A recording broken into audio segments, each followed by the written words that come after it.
We are explaining about nutrition and food habits, everything frequently. But today, after a long time, we are organizing this program about health and nutrition. So fortunately, we are having a qualified and committed, dedicated teacher, Akila teacher with us. Soon after she joined in our institution, she has proved herself by involving in so many activities and explaining the children in a different way. So today is the program about your health and nutrition. So we will eat the food. We'll eat various food, various kinds of food. But what is the importance of the food? Why we should eat the food? Why we should eat food? For various activities like walking, running. For that we have to take food? Energy. Okay, energy, the same answer. Is there anybody from 10th class? To be healthy. Very good, excellent. Give her a hand. Okay. So what about 10th class? Why we are taking food? For the proper growth. Very good, excellent. Give her a hand. Next ఇప్పుడు అర్థమైందా మీకు మనం ఎందుకు తింటున్నామో మనకు బాగా తెలియదు. We don't know about proper functioning. Yes good. So that should be very clear. To get immunity power. Yes fine, very good. So why should we get immunity? Immunity ఎందుకు కావాలి? To cure from diseases. Very good, excellent. You are begun. ఇది నా favourite subject. నేను ఈ ప్రోగ్రాంలో సుమారుగా 4 states move అయ్యాను. నేను 4 రాష్ట్రాల్లో నా ఒక్కొక్క కౌన్సిలింగ్ అండ్ గ్యాదరింగ్ మీటింగ్లో 200 నుంచి 2000 మంది ఉండేవాళ్ళు. 4 రాష్ట్రాలు నేను తిరిగాను. కాకపోతే నాకు ఎప్పుడూ మీకు చెప్పే అవకాశం రాలేదు. మీరు వినే ఓపిక మీ దగ్గర లేక నేను దీన్ని చెప్పలేదు. So why we will get diseases? Anybody else? మనకి జబ్బులు ఎందుకు వస్తాయి? డిసీజెస్ ఎందుకు వస్తాయి? కోల్డ్ ఎందుకు అవుతుంది? ఫీవర్ ఎందుకు వస్తుంది?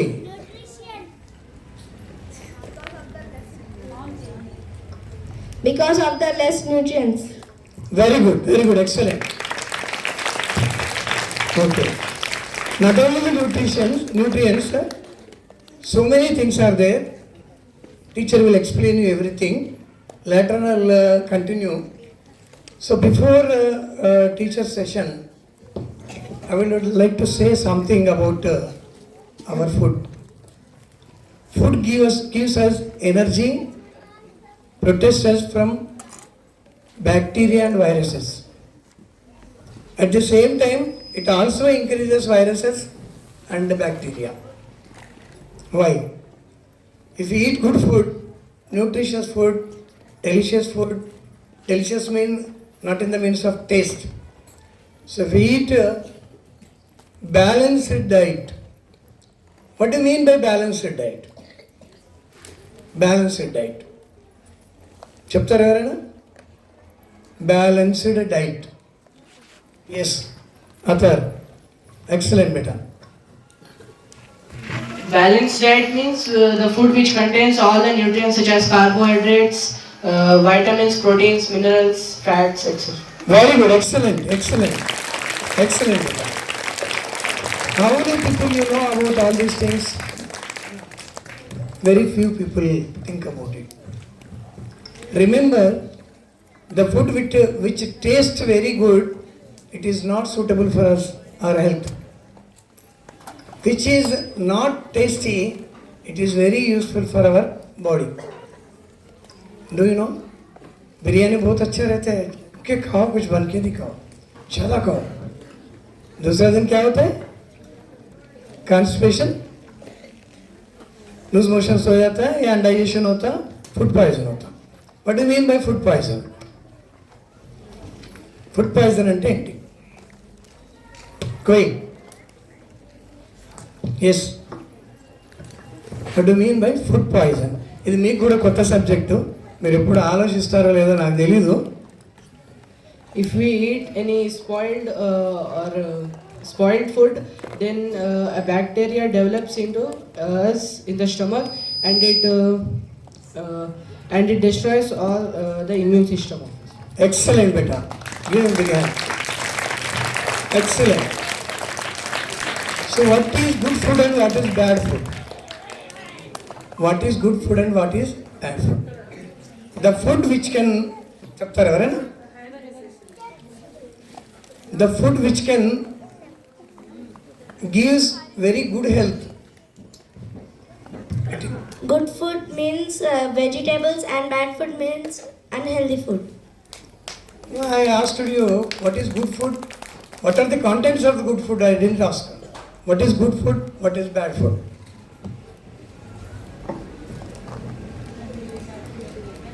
The food which gives us good health is called good food. The food which gives bad health is called bad food. Simply. So contaminated food, preserved, freezed, okay, and will freeze so many items in the fridge, and later on we will eat it and will have in our food. That is very dangerous. So today we learn everything about our food habits, what to eat, what to not eat. Some items will be exhibited after lunch hour. We will continue the program. We will exhibit some items which you swallow by purchasing outside. What are the negative contents we'll have in the junk food? Means junk food. What is junk food? Preserved food. Junk food means majorly preserved food and contaminated food or chemicalized food. So ఏంటి మనం తింటుంది ఏంటి, ఇవన్నీ మనం సమగ్రంగా తెలుసుకోవాలి. Fully we have to learn about our food and nutrition contents in our food. We should know about it. Just now Athar told which consists of nutrients, carbohydrates, vitamins, minerals. So these are all important to develop our health. Everything should be taken care when we are eating. Not only with the taste. మీరు ఏం చేస్తారు, taste కమ్మగా ఉందని ఎక్కువ తినేస్తారు. కమ్మగా ఉన్నది, రుచిగా ఉన్నది ఏదే ఆరోగ్యానికి పనికిరాదు. బాగా గుర్తుపెట్టుకోండి. లిమిటెడ్గా తినాలి కానీ అంతకంటే ఎక్కువ తినవద్దు. తినాలనిపించినా ఒక లిమిట్లోనే తినాలి. మీకు స్పెసిఫిక్గా బిర్యానీ అంటే చాలామందికి ఇష్టం కదా. బిర్యానీలో అజినోమోటో అనే ఒక కెమికల్ యాడ్ చేస్తారు. That is also called tasting salt. It's a chemical. Basically, it is produced in China and they were exporting throughout the world. For taste, it is itself is indicating that tasting salt. For taste. But exclusively, it's a chemical. ఎవరైతే ఆ tasting salt ఎక్కువగా ఉన్న food, even మీ చిప్స్లో కూడా ఉంటాయి, మీకు తెలుసో తెలీదో. Chips ఇప్పుడు మీరు ఇంట్లో మమ్మీ చేసింది అనుకోండి, చిప్స్ కానీ ఏదైనా పిండి వంటలు, ఎన్ని రోజులు ఉంటాయి అవి? మ్యాక్సిమం ఒక 1 week 15 days కదా. మీ చిప్స్ ఎప్పుడో తయారు చేసిన 6 months 7 months 8 months ఉంటాయి. మరి అన్ని రోజులు ఎట్లా ప్రిజర్వ్ అయి ఉంటాయి? దానికి వాసన రాదు, పురుగు రాదు. ఎందుకు? దానికి కెమికల్ యాడ్ చేస్తారు. అర్థమైందా? సోడియం బెంజాయిట్ అనే ఒక కెమికల్ ఉంటుంది. ఇంకోటి ఏందమ్మా? ప్రిజర్వేషన్. సో ఈ కెమికల్స్ 2-3 కెమికల్స్ ఉన్నాయి. I could not remember right now. So ఆ కెమికల్స్ వేయడం వల్ల మీకు టేస్టీగా ఉంటుంది, బాగుంటుంది, తింటారు. కానీ ఆ కెమిస్ట్రీ అంతా ఎక్కడ పోవాలి? బాడీలో, శరీరంలోనే ఉండిపోతుంది కదా. మీకు తెలుసు కెమికల్ ఫుడ్ కెమిస్ట్రీ ఏం చేస్తుంది? మన చేయి మీద ఒక చిన్న డ్రాప్ ఆఫ్ యాసిడ్ పడింది అనుకోండి, ఏమవుతుంది? కాలుతుంది అది కదా. అట్లాగే మనం తింటున్న ఫుడ్ అంతా కూడా రైస్ కానీ ప్యాడీ కానీ వెజిటేబుల్స్ కానీ అన్నీ కూడా ఈవెన్ మనకు బనానాస్ కానీ మ్యాంగోస్ కానీ సాయిచరం నేను ఇక్కడున్నాను రా, ఇక్కడున్నా, పాప వచ్చింది ఉంటుంది, పాప కొత్తగా లేదు కదా. ఎప్పుడైనా సరే గుర్తుపెట్టుకుంటే పొద్దున్న చెప్పాను, ఏ కొత్త విషయం నేర్చుకునేటప్పుడైనా ఆ క్లాసులో కానీ రెండు చెవులు టీచర్ వైపు వేయాలి, కంటి చూపు అక్కడ ఏం జరుగుతుంది దాని మీద ఉండాలి. కళ్ళు చెవులు రెండు ఒక చోట కేంద్రీకృతం అయితే మీ మనసు ఓపెన్ అవుతుంది, మీ మెమరీ ఓపెన్ అవుతుంది, దాంట్లో మెమరైజ్ అవుతుంది. అది అట్లా కాకుండా మనిషి ఒక దిక్కు ఆలోచనలు ఒక దిక్కు ఉంటే మీకు ఏది అర్థం కాదు, మీరు మిస్ అవుతారు ప్రతిదీ కూడా. మళ్ళీ చదివినా అది అర్థం కాదు మీకు. టీచర్ రెండోసారి అడిగినప్పుడు కోపడితే కోపం వస్తుంది మనకి. అందుకని చెప్పేటప్పుడు జాగ్రత్తగా వినాలి.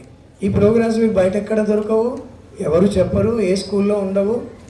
నా ఇంట్రెస్ట్ సబ్జెక్టు టీచర్ మనకు ఫార్చునేట్గా ఉన్నారు కాబట్టి మీకు ఒక అదృష్టం ఇది. ఈరోజు మంచి ఫుడ్ ఏంది, చెడు ఫుడ్ ఏంది, ఏవి తినాలి ఏవి తినకూడదు.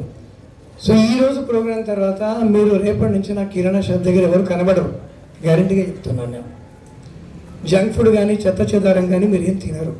మీరు తినే ప్రతి ఫుడ్లో బయట కొనుక్కునే దాంట్లో అన్నింటిలో ప్రిజర్వేటివ్స్ ఉంటాయి. ప్రిజర్వేటివ్స్ ఎక్కడైతే ఉంటాయో ఆ ప్రిజర్వేటివ్ తీసుకున్న వాళ్ళకి ఫ్యూచర్లో క్యాన్సర్ వచ్చే అవకాశం ఉంది. ఫస్ట్ ఏమొస్తుంది క్యాన్సరు? ఇంటెస్టైన్ క్యాన్సర్ వస్తుంది, స్టమక్ క్యాన్సర్, లోపల లార్జ్ అండ్ స్మాల్ ఇంటెస్టైన్లో మనకు క్యాన్సర్ వస్తుంది. క్యాన్సర్ అంటే ఏంది? చాలామంది క్యాన్సర్ అంటారు. What is cancer? నేను ఒక విషయం చెప్తాను మీకు. మన బాడీ మొత్తం కూడా ఒక స్వామీజీ వచ్చాడు నిజామాబాద్, సుందర శేతానంద స్వామీజీ. నేనప్పుడు కార్బోహైడ్రేట్స్ అన్నీ డివైడ్ అవుతాయి. డివైడ్ అయ్యి బ్లడ్ సర్క్యులేషన్లో బ్లడ్ స్ట్రీమ్ లైన్లో వచ్చి ప్రతి సెల్కి ఎనర్జీ ఇవ్వడానికి, సెల్స్ యాక్టివ్గా ఉంటేనే మనకు ఎనర్జీ వస్తుంది. సెల్ ఎనర్జీ రావడానికి మనకి ఇక్కడ ఈ దగ్గరకు వచ్చి టచ్ అవుతాయి. ఈ టచ్ అయిన ఫుడ్ రాగానే ఇక్కడ ఒక ఎంజైమ్ ఉంటుంది.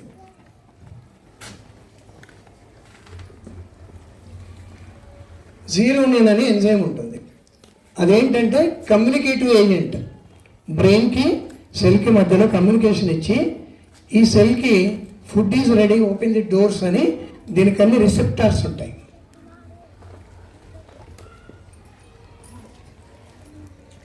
ఈ సెల్లో ఏం తయారవుతుంది ఇవన్నీ పోయిన తర్వాత? మనకు కావలసినటువంటి ఎంజైమ్స్, తర్వాత డిఫరెంట్ హార్మోన్స్ దీంట్లో తయారవుతాయి. ఓకే, సో ఇప్పుడు ఈ food is ready, open the door అని చెప్పగానే సెల్ ఇలా తయారవుతుంది. ఓపెన్ అయ్యి ఈ రిసెప్టార్స్ నుంచి లోపల పోవాల్సినటువంటి వైటమిన్స్, మినరల్స్, కార్బోహైడ్రేట్స్, ఎంజైమ్స్ ఇవన్నీ లోపలికి వెళ్తాయి. ఈవెన్ మెడిసిన్ కూడా. ఒక రిసెప్టార్లో ఒక్కొక్క రకమైనటువంటి ఫుడ్ న్యూట్రిషన్ లోపలికి వెళ్తుంది. సేమ్ టైం దీంట్లో హార్మోన్స్, ఎంజైమ్స్ తయారయ్యి రెడీగా ఉంటాయి. ఇది ఓపెన్ కాగానే లోపల వెళ్ళాల్సినటువంటి ఫుడ్ పోగానే అక్కడ రెడీగా ఉన్నటువంటి ఎంజైమ్స్, హార్మోన్స్ బయటకు వస్తాయి. ఇది ప్రాసెస్. మనం తినుకున్న ఫుడ్ అంతా కూడా డైజెస్ట్ అయ్యి ఈ హార్మోన్స్ వేరే దగ్గరికి వెళ్ళి వాటి కొన్ని నిర్ధారమైనటువంటి లక్షణాలు ఉంటాయి. సపోజ్ ఇప్పుడు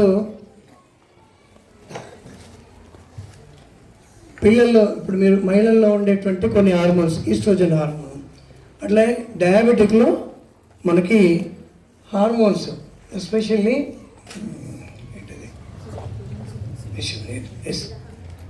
ఇన్సులిన్ హార్మోన్. ఈ హార్మోన్ వచ్చి మిగతా సెల్ దగ్గరికి వెళ్ళి అక్కడ ఇన్సులిన్ హార్మోన్ని ప్రొడ్యూస్ చేయడానికి ఇవన్నీ వెళ్ళి అక్కడ వెళ్ళి ఇన్సులిన్ హార్మోన్ ప్రొడ్యూస్ చేస్తాయి. సపోజ్ ఇప్పుడు దీని ఏమంటాం మనం? టోటల్గా మెటబాలిజం అంటాం, జీవక్రియ అంటాం దీన్ని.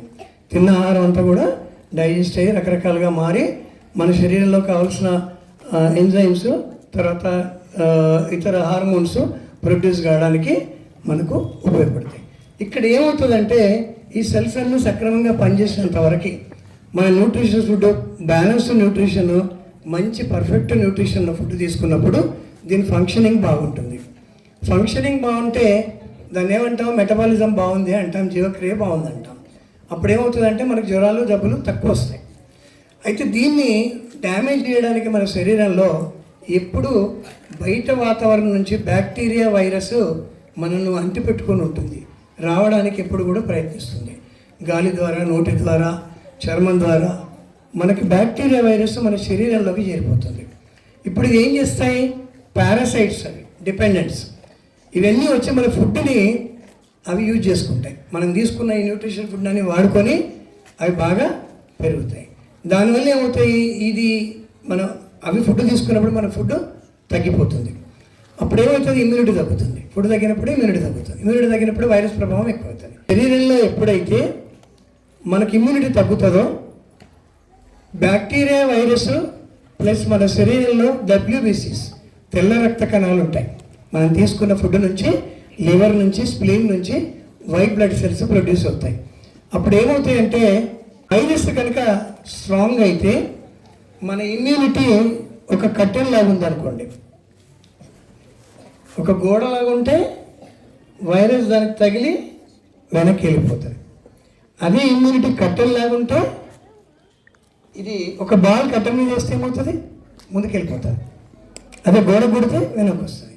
అట్లా వైరస్ కూడా అటాక్ చేసినప్పుడు ఈ కట్టెల్లాగా మన ఇమ్యూనిటీ ఉంటే, వీక్ ఇమ్యూనిటీ ఉంటే ఇప్పుడు ఏమవుతుంది, వైరస్ లోపల తెచ్చుకొచ్చి దాన్ని మన శరీరంలో ఉన్న చాలా రకాల సెల్స్ని డ్యామేజ్ చేస్తాయి. అయితే ఈ ప్రతి సెల్కి ఒక నిర్దిష్టమైనటువంటి టైం ఉంటుంది. ప్రతి క్షణము కొన్ని కోట్ల సంఖ్యలో పుడుతుంటాయి, చనిపోతుంటాయి. ఈ చనిపోయిన సెల్స్ అన్ని ఎటు వెళ్ళిపోవాలి, బయటకు వెళ్ళిపోవాలి కదా, యూరిన్లోనో మోషన్లోనో వెళ్ళిపోతాయి. ఒక్కొక్కసారి ఏమవుతుందంటే ఇది ఎట్లా డివైడ్ అవుతుంది, చనిపోయే ముందు ఒక 4 పార్ట్స్గా డివైడ్ అవుతుంది. ఇది 4 పార్ట్స్ అవుతాయి. ఇది ఒక కొత్త సెల్ అవుతుంది, ఇదొకటి, ఇదొకటి, ఇదొకటి, మళ్ళీ కొత్త సెల్స్గా రూపాంతరం చెంది మళ్ళీ ఫంక్షనింగ్ మొదలవుతాయి. సో ఇప్పుడు ఈ ఫంక్షనింగ్ కనుక వైరస్ ప్రభావం వల్ల వైరస్ ఎఫెక్ట్ అయ్యి, బ్యాక్టీరియా వైరస్ ఎఫెక్ట్ అయ్యి ఈ డివిజను అపరిమితంగా 4, 8, 16, 32, 64, 128, 252, 512 ఇట్లా అన్లిమిటెడ్గా డివైడ్ అవుతాయి వైరస్ ప్రభావంతో. ఎప్పుడైతే అన్లిమిటెడ్గా ఆ సెల్ డివైడ్ అవుతుందో సెల్ వేస్టేజ్ ఉంటుంది కదా, అవన్నీ చనిపోతాయి. అంటే ఇవన్నీ డివైడ్ అవ్వడం వల్ల తొందరగా చనిపోతూ ఉంటాయి. బ్యాక్టీరియా తొందరగా దాని మీద ఎఫెక్ట్ పడుతుంది. ఎప్పుడైతే ఈ సెల్స్ చనిపోతాయో, చనిపోయిన సెల్స్ అన్ని బయటకు రావాలి కదా, కొన్నిసార్లు వస్తాయి, కొన్నిసార్లు రాకుండా బయటకు వెళ్ళే మార్గం అయితే వచ్చేస్తాయి. లేనప్పుడు ఏమవుతుంది, అక్కడ శరీరంలో అక్కడ ఉన్న కొన్ని ప్రాంతాలని ఇంటెస్టైన్లో కానీ బాడీలో ఏదో ఒక ప్రాంతంలో కానీ ఒక లంప్ లాగా బయటకు వస్తుంది, ఒక గడ్డలాగా బయటకు వస్తుంది. ఆ గడ్డ ఈ డివైడ్ సెల్స్ అన్నీ కూడా ఇందులో చేరి ఎక్కువ పెరిగిపోతుంటాయి. అక్కడ వైరస్ విపరీతంగా పెరుగుతుంది. దీనివల్ల ఏమవుతుంది, ఈ వైరస్ బాడీలో స్ప్రెడ్ అయిపోయి బాడీ మొత్తం డ్యామేజ్ చేస్తూ ఈ సెల్స్ పరిమాణం పెరిగిపోయి డ్యామేజ్ చేస్తూ ఉంటుంది. దీన్ని అపరిమితంగా డివైడ్ సెల్ అవ్వడాన్ని క్యాన్సర్ అంటారు. ఇక్కడ ఒక ట్రీట్మెంట్ ఇస్తారు. దీనికి ఏమి ఇస్తారు తెలుసా, రేడియేషన్ అని, తర్వాత కీమోథెరపీ అని 2 ఇస్తారు. కీమోథెరపీ ఒక ఇంజెక్షన్ ఇస్తారు. ఇంజెక్షన్ ఇస్తే ఇక్కడ సెల్స్ అన్ని మార్చేస్తుంది, అది చంపేసి మార్చేస్తుంది, అంటే కాల్చేస్తుంది అది. ఇప్పుడు ఈ సెల్స్ కాలిపోయిన తర్వాత అవి బయట ఈ క్యాన్సర్ కణాలు ఎక్కువైపోయినప్పుడు రేడియేషన్ కీమోథెరపీ ఇస్తే కీమోథెరపీ ఆ చనిపోయిన సెల్స్ని మార్చేస్తుంది. రేడియేషన్ కొత్త సెల్స్, పక్కన సెల్స్ డ్యామేజ్ కాకుండా రెడ్ బల్బ్తో రేడియేషన్ ఇచ్చి ప్రొటెక్ట్ చేస్తారు. సో ఇప్పుడు ఇక్కడ తగ్గినటువంటి క్యాన్సర్ సపోజ్ ఇక్కడ వచ్చింది అనుకోండి, ఇక్కడ నుంచి ఇక్కడ రావచ్చు, తగ్గింది అనడానికి లేదు. లోపల ఉన్న వైరస్ మళ్ళీ స్ప్రెడ్ అయ్యి ఎక్కడైనా క్యాన్సర్ రావచ్చు. అది ఎక్కువైనప్పుడు మనిషి చనిపోతాడు. దాంట్లో 4 స్టేజెస్ ఉంటాయి. First stage, second stage, third, fourth stage అని ఉంటాయి. ఫస్ట్ స్టేజ్లో ఐడెంటిఫై అయితే ట్రీట్మెంట్ ఉంటుంది. 4th స్టేజ్కి వస్తే వెళ్ళిపోతుంది. ఇప్పుడు చెప్పండి, ఈ సెల్ డ్యామేజ్ దానికి వైరస్ బ్యాక్టీరియా ఒకటే కారణం కాదు, మనం తీసుకునే కెమికల్ ఫుడ్, రసాయనాలు. పంట పండించే దగ్గర రసాయనాలు వేస్తున్నారు రైతులు, ప్రతి దాంట్లో కెమికల్ యాడ్ చేసి ప్రిజర్వ్ చేస్తున్నారు. ఇప్పుడు ఈ కెమికల్ యాడ్ చేసిన కెమికల్ అంతా ఎటుపోవాలి? శరీరంలో ఉండి కెమికల్ ఏంటది? పాయిజనస్ కెమికల్స్ మన సెల్ని డ్యామేజ్ చేస్తూ ఉంటాయి. ఈ డ్యామేజ్ చేయడం వల్ల క్యాన్సర్ వస్తుంది. ఇప్పుడు చెప్పండి, కెమికలైజ్డ్ ఫుడ్ తినాలా వద్దా మనం? Whether we should eat or not? No. మరి ఈరోజు మీరు తింటున్నది ఏంటి తెలుసా? బాగా అర్థం చేసుకోండి, అది టీచర్ చెప్తారు మీకు. మనం తింటున్న ప్రతి ఫుడ్, రైస్ దగ్గర నుంచి మొదలుకొని ఫ్రూట్స్ వరకు, మీరు వాడే బ్రష్ నుంచి ప్రతి దానికి కూడా, మీరు వాడే సాక్స్లో కూడా చెమట వచ్చేసి వైరస్ బ్యాక్టీరియా పెరుగుతుంది. దాన్ని అట్లాగే వాడుతూ ఉంటారు, వాసన వస్తూ ఉంటుంది. వెంటనే కొన్నాళ్ళకి అది అట్లానే వాడితే మీ కాళ్ళల్లో పుళ్ళు అవుతాయి. అర్థమైందా? వైరస్ బ్యాక్టీరియా పెరుగుతుంది. Bacteria virus different. Okay, so మనం ఏం తినాలంటే ఈ పెరగలు ఉంటాయి. అందులో మళ్ళీ బ్యాక్టీరియాలో 2 రకాలు ఉంటాయి, పాజిటివ్ బ్యాక్టీరియా, నెగిటివ్ బ్యాక్టీరియా. ప్రోబయాటిక్స్ని ప్రొడ్యూస్ చేసేటువంటి బ్యాక్టీరియా పాజిటివ్ బ్యాక్టీరియా. ప్రోబయాటిక్ అంటే ఏంటి? మనం పెరుగులో మీకు అందరికీ తెలుసు, మీ క్లాసులో కూడా చదివారు, పెరుగులో మంచి బ్యాక్టీరియా ఉంటుంది. బాడీలో ఉన్న గట్ హెల్త్ అంటే ఎనర్జీని కానీ హెల్త్ని డెవలప్ చేసేదాన్ని ప్రోబయాటిక్ ఇంప్రూవ్ చేస్తుంది. అట్లా కొన్ని ఫుడ్ ఉంటాయి మనకి ప్రోబయాటిక్ ఇచ్చేవి. ప్రోబయాటిక్ ఉన్నటువంటి ఫుడ్ తినాలి. సో అట్లాగే కెమికలైజ్డ్ ఫుడ్ బ్యాక్టీరియా వైరస్ పెంచేవి. అట్లాగే ప్రిజర్వ్డ్ ఫుడ్, మార్నింగ్ వండినే 2వ రోజు తినడం కానీ, వేడి జ్యూస్ తినడం కానీ, వండిన నూనెని మళ్ళీ వాడడం కానీ. మీకు నూనె గురించి చెప్పాను నేను ఇంతకుముందు. ఇంట్లో పిండి వంటలు చేసిన తర్వాత మీరు అందరూ వినాలి, ఇంట్లో పిండి వంటలు చేసిన తర్వాత వంట నూనె ఒక బాటిల్లో పోసి పెడతారు, లేకపోతే దాని గిన్నెలో పోసి మూత పెట్టి పెడతారు. దాన్ని ఆ రోజే వాడాలి, 2వ రోజు వాడితే చిక్కబడిపోయి దాంట్లో కొలెస్ట్రాల్ పెంచేటువంటి పాయిజనస్ కెమికల్స్ బయటకు వస్తాయి. ఇవాళ మనం వాడుతున్న ఆయిల్స్ కూడా అన్నిట్లలో కెమికల్ ఉంది. ఏది కూడా ఒరిజినల్ ఆయిల్ కాదు. మనం తినేవన్నీ కూడా కెమికలే. మీరు ఏది తింటున్నారో అన్నీ కెమికలే. మీకు స్వచ్ఛంగా ఆర్గానిక్ ఫుడ్ దొరకట్లేదు. అందుకనే ప్రతి ఒక్కరికి ఒకప్పుడు క్యాన్సర్ అనేది రాజులకు మాత్రమే వచ్చేది. రాచకుండు అనేవాళ్ళు కథల్లో మీరు చదివి ఉంటారు. రాజుల కథల్లో రాచకుండు వచ్చింది అని. రాజులకు వచ్చే పుండు కాబట్టి రాచకుండు అంటుంది. ఇవాళ ఆ రాచకుండు అందరికీ వస్తుంది, ఎందుకంటే మనం తినే ఫుడ్. సో ఇందులో 2 రకాలు ఉంటారు. ఫుడ్ కోసం ఇంట్రెస్ట్ చూపెట్టేవాళ్ళు. ప్రతి మనిషిలో 2 రకాలు ఉంటారు. తినడానికి బ్రతికేవాళ్ళు, బ్రతకడానికి తినేవాళ్ళు. మనం దేనికోసం తింటున్నాం? బ్రతకడానికి తింటున్నామా, తినడానికి బ్రతుకుతున్నామా? చెప్పండి. తినడానికి బ్రతుకుతున్నాం కదా.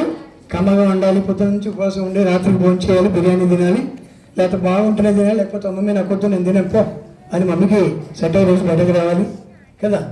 మనం బ్రతకడానికి ఇందాక మనం చెప్పుకున్నాము, మన ఎనర్జీ రావడానికి, మనం హెల్త్ బాగుండడానికి మనం ఫుడ్ తింటున్నాం. ఫస్ట్ నేను క్వశ్చన్ అదే అడిగాను, ఎందుకు తింటున్నామని. మనం ఏ కేటగిరీలో ఉన్నాం? తినడానికి బ్రతికే వాళ్ళ కేటగిరీలో మనం ఉండొద్దు. వాళ్ళకి ఏం ప్రాబ్లమ్ వస్తుందో తినడానికి బ్రతికే వాళ్ళకి మనం చూస్తాం. ఒబేసిటీ ఉన్నవాళ్ళు, లావు ఉన్నవాళ్ళు ఎప్పుడు తింటూనే ఉంటారు. వాళ్ళు చాక్లెట్ అంటే పడి చేస్తారు, ఐస్ క్రీమ్ అంటే పడి చేస్తారు, జంక్ ఫుడ్ కేకులు అంటే పడి చేస్తారు, రకరకాల ఫుడ్ తింటూ ఉంటారు. వాళ్ళకి ఏమవుతుంది? అవన్నీ టాక్సిన్స్ అన్ని బాడీలో చేరిపోయి డెఫినెట్గా వాళ్ళకి కొవ్వు పెరిగిపోతుంది, ఫ్యాట్ పెరిగిపోయి లావ్ అవుతారు.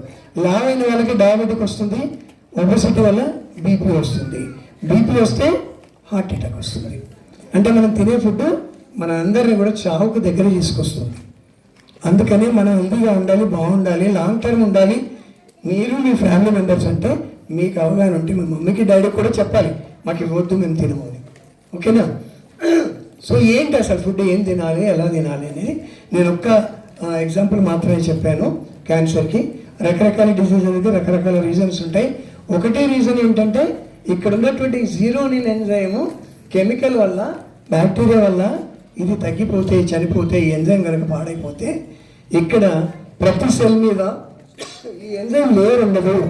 లేయర్ లేకపోతే సెల్ నుంచి కమ్యూనికేషన్ బ్రెయిన్కి పోదు. ఎప్పుడైతే బ్రెయిన్ కమ్యూనికేషన్ పోదో ఇక్కడ సెల్ యాక్టివ్గా ఉండదు, నెమ్మదిగా ఇది ఓపెన్ కాదు, తీసుకోవాల్సిన ఫుడ్ తీసుకోదు, ఇవ్వాల్సిన ఎంజైమ్స్ హార్మోన్స్ ఇవ్వదు. ఇప్పుడు ఏమవుతుంది? సెల్ డ్యామేజ్ అయిపోయి చనిపోతుంది. ఇట్లా చనిపోయిన సెల్స్ అన్నీ క్యాన్సర్కి లీడ్ అవుతాయి. అర్థమైందా? ఎవరు కూడా జంక్ ఫుడ్ తినకండి, ప్రిజర్వ్డ్ ఫుడ్ తినకండి, కార్బోనేటెడ్ ఫుడ్ తీసుకోకండి. కార్బోనేటెడ్ డ్రింక్స్ అన్నీ కార్బోనేటెడ్ డ్రింక్సే. కార్బన్ డైఆక్సైడ్ దాంట్లో నింపుతారు. ఏముంటుంది వాటిలో? కూల్ డ్రింక్లో ఎసెన్స్ ఉంటుంది, కొంత కెమికల్ ఉంటుంది, పాయిజనస్ కెమికల్. రీసెంట్గా ఒకటి పెట్టాను నేను మీకు వీడియో. Poisonous chemical. ఆ కెమికల్ వల్ల మనకు ప్రిజర్వ్ అయి ఉంటుంది, కానీ ఆ కెమికల్ తీసుకోవడం వల్ల కూల్ డ్రింక్ తాగే వాళ్ళకి కంపల్సరీగా క్యాన్సర్ వస్తుంది. ఫస్ట్ ఇంటెస్టైన్ డ్యామేజ్ అవుతుంది, క్యాన్సర్ వస్తుంది. మీరు ఒక చిన్న ఎగ్జాంపుల్ చెప్తాను. మీ ఇంట్లోకి వెళ్ళి ఎక్స్పెరిమెంట్ చేయండి. ఒక బాగా మసిపెట్టిన గిన్నె మీ ఇంట్లో ఉంటుంది కదా, వంట చేసింది. ఆ గిన్నె మీద కొంచెం పేస్ట్, బేకింగ్ సోడా, నిమ్మరసం వేసి బాగా బ్రష్తో క్లీన్ చేసి పైనుంచి మీరు ఇష్టపడే తాగే కూల్ డ్రింక్ని పోయండి. మొత్తం క్లీన్ చేస్తుంది అది, మొత్తం క్లీన్ చేస్తుంది. మీరు అనుకోవచ్చు, సరే దాయితో లోపల నేను చచ్చిపోతాయి కదా, క్లీన్ కావచ్చు కదా అని మీరు అనుకోవచ్చు. కానీ అది క్లీన్ అవుతే ఏం చేస్తుంది? ఇంటెస్టైన్ కూడా డ్యామేజ్ చేస్తుంది. అది అవసరమా మనకి? ముందే చెప్పాను, కమ్మగా ఉండేవి ఆరోగ్యాన్ని పనికిరావు, ఆరోగ్యాన్ని పనికి వచ్చేవి కమ్మగా ఉండవు. అర్థమైందా? కాబట్టి మనం ఇప్పుడు తెలుసుకుందాం టీచర్తో ఏం తినాలి, ఏం తినకూడదు. మన శరీరం ఆరోగ్యంగా ఉండడానికి ఏం కావాలి, ఏమేం కావాలి, వైటమిన్స్, మినరల్స్, కార్బోహైడ్రేట్స్, ఇంకేమేం కావాలి మనకి, అవి దేంట్లో ఉన్నాయి, ఎలా తినాలి, ఏం తినాలి. నాకు ఇదొద్దు, నాకు అదొద్దు, నేను ఇద్దినా అద్దినా అంటే కొన్ని రకాలైనటువంటి పోషకాలు మీకు శరీరం లోపం వల్ల ఆ ప్రాబ్లం వస్తుంది. ఇంకొక ప్రోగ్రాం పెడుతున్నాం మేము. మీ పేరెంట్స్ అందరికి కూడా ఒక ప్రోగ్రాం అరేంజ్ చేస్తున్నాం. ఇదే ప్రోగ్రామ్ని వాళ్ళకి చెప్పి మీకు ఆరోగ్యంగా ఉండడానికి ఏం వండి పెట్టాలి అనేది వాళ్ళకి మేము ఐడెంటిటీ ఇస్తాము. దాన్ని బట్టి వాళ్ళు ప్రిపేర్ చేసి మంచి ఫుడ్ పెడతారు. ఎప్పుడైనా మీ మమ్మీ వండింది నాకు వద్దు అని మీరు అనొద్దు. మమ్మీ ఏదైనా ఆరోగ్యం ఉంది కాబట్టి మీరు ఏం చేయాలి, ఆ ఫుడ్ తీసుకోవాలి అంటే దాని గురించి పూర్తిగా తెలిసి ఉండాలి. చాలామంది బెండకాయ వద్దు, నాకు చిగురు అంటారు. బెండకాయ చిగురులో ఎన్ని రకాల ఔషధ గుణాలు ఉన్నాయో మీకు తెలియదు. మన ఫుడ్లో వైటమిన్, మినరల్స్, కార్బోహైడ్రేట్స్ ఇవే కావు. సో మనకి మెడిసినల్ కాంటెంట్ కూడా ఉంది. మన వంటిల్లే వైద్యశాల. మీకు అందరికీ తెలుసు, జీలకర్ర, ఆవాలు వేస్తారు తాలింపులు. ఎందుకు వేస్తారు తెలుసా? బాడీ టెంపరేచర్ ఎంత ఉంటుంది? 98.4 కదా. ఆ టెంపరేచర్ బ్యాలెన్స్ కావడానికి జీలకర్రని చలువ చేస్తుంది, అంటే కూల్ చేసే ఏజెంట్ అది. అట్లాగే ఆవాలు, రాయి, అదేంటి వేడి చేసే ఏజెంట్. ఈ రెండు బ్యాలెన్స్డ్గా మన బాడీని ఒక టెంపరేచర్ కంటిన్యూటీగా చేస్తాయి. అట్లా కరివేపాకు, కొత్తిమీర, పుదీనా, సో ఇలాంటివి ఏవైతే ఉన్నాయో పుదీనా, కరివేపాకు, కొత్తిమీర ఎవరైనా మీరు ప్రత్యేకంగా మీరు పొడి చేసుకొని రోజు 4 ముద్దలు పొద్దున ఫస్ట్ మీరు భోజనంలో దాంతో తినండి. క్యాన్సర్ మీకు దగ్గరలో కూడా రాదు. ఎలాంటి టాక్సిన్స్ ఉన్నా లోపలికి వెళ్ళిపోతాయి, వాష్ చేయబడతాయి. కాబట్టి ఫుడ్ అనేది మెడిసిన్ లాగా తీసుకోవాలి. అంటే ఏంటి? మెడిసిన్ లిమిటెడ్గా తీసుకుంటాం కదా, అవును కదా. ఒకసారి 4 టాబ్లెట్లు వేసుకుంటే తగ్గిపోతుంది, పొద్దున ఒకటిసారి, మధ్యాహ్నం, సాయంత్రం, రాత్రి అంటే అట్లానే వేసుకుంటామా, లేకపోతే 4 కలిపి ఒకటిసారి వేసుకుంటామా? ఒకటిసారి వేసుకుంటే మీదికి వెళ్ళిపోతాం మనం. అదంతా పాయిజనింగ్. కాబట్టి ఫుడ్ తీసుకునేటప్పుడు ఆలోచించి ఏ టైంలో ఏది తినాలో అదే తినాలి, ఎంత తినాలో అంతే తినాలి. ఫుడ్ని మెడిసిన్ లాగా తీసుకోవాలి. మెడిసిన్ని ఫుడ్ లాగా అస్సలు తీసుకోవద్దు. ఎవరైతే ఫుడ్ లాగా మెడిసిన్ తీసుకుంటారో వాళ్ళు తొందరగా వెళ్ళిపోతారు. సో ప్రతిదీ లిమిట్, అతి సర్వత్ర వర్జేత్ అంటారు. ప్రతిదాన్ని కూడా లిమిట్లో ఉంచుకోవాలి, ప్రతిదీ లిమిట్లో ఉండాలి. తినడం కానీ, పని చేయడం కానీ, శారీరక శ్రమ చేయడం కానీ, మన పరిధి కంటే ఎక్కువ శ్రమ చేస్తే బాడీ రిజెక్ట్ చేస్తుంది, పెయిన్స్ వస్తాయి, నా వల్ల కాదు, ఇక్కడ నేను చేయలేను ఉంటుంది. దాని మాట కూడా వినాలి. Body has the language. శరీరానికి ఒక భాష ఉంది. ఇంకొక రోజు చెప్తాను నేను బాడీ లాంగ్వేజ్ ఏంటి అనేది నేను చెప్తాను. సో బాడీ లాంగ్వేజ్ మనం కూర్చున్నాం, నిలబడ్డాం, తింటున్నాం, చేస్తున్నాం, ఎలా ఉన్నాం అనేది ప్రతి మీ బాడీ మూమెంట్ మీ సైకాలజీని చెప్తుంది. నేను మీ ముందర ఉంటే మీ ఫీలింగ్ నేను చెప్తాను, సైకలాజికల్ ఫీలింగ్ ఏముంది నేను చెప్తాను మీ బాడీ లాంగ్వేజ్ని బట్టి. సో ఇది ఎక్స్పీరియన్స్ మీద మాకు వచ్చింది, నేర్చుకోవడం వల్ల వచ్చింది.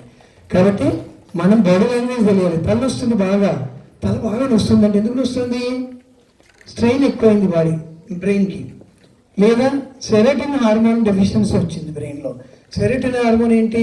మూడు మెలాక్యులది, మూడుని స్థిరపరిచే హార్మోన్. అది హార్మోన్ బాడీలో బ్రెయిన్లో పుడుతుంది. ఇట్లా బాడీలో చాలా రకాలు ఉన్నాయి. పెద్ద సబ్జెక్ట్ ఇది. కొంచెం కొంచెంగా మీరు అర్థం చేసుకుంటూ పోతే మీరు నేర్చుకోవచ్చు.